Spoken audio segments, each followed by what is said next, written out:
മോൾ ഇതൊന്നും കേട്ട് വിഷമിക്കണ്ട. എല്ലാവർക്കും മോളെ മനസ്സിലാവുന്ന ഒരു ദിവസം വരും. വന്നില്ലെങ്കിലും എനിക്ക് പ്രശ്നമൊന്നുമില്ല അച്ഛാ. തിരിച്ചൊന്നും പ്രതീക്ഷിച്ചല്ലോ ഞാനിവിടെ നിൽക്കുന്നത്.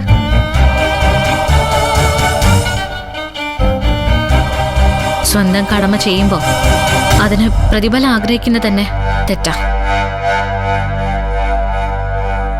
ഞാനെന്റെ ജോലികൾ ചെയ്യുന്നു. അത് മറ്റുള്ളവരെങ്ങനെ എടുക്കുന്നു എന്നുള്ളത് ഞാനൊരിക്കലും ചിന്തിക്കാറില്ല.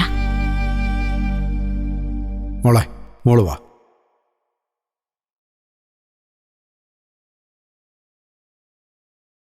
ഹോ, ഈ കൈവേഷം എന്ന് പറയുന്നത് സത്യ മുത്തശ്ശി. മുത്തശ്ശി അത് കണ്ടുപിടിച്ചല്ലോ, അതിലാ എനിക്ക് അത്ഭുതം. ഇക്കണ്ട ആയുസിനിടയ്ക്ക് ഞാൻ എന്തെല്ലാം കണ്ടിരിക്കുന്നു. അതൊന്നും പറഞ്ഞാ ഇവർക്കാർക്കും മനസ്സിലാവത്തില്ല.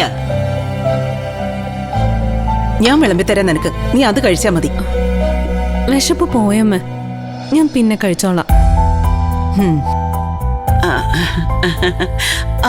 പാർവതിയെ ഞാൻ നിത്യക്കുട്ടി ഇപ്പൊ വരാവേ.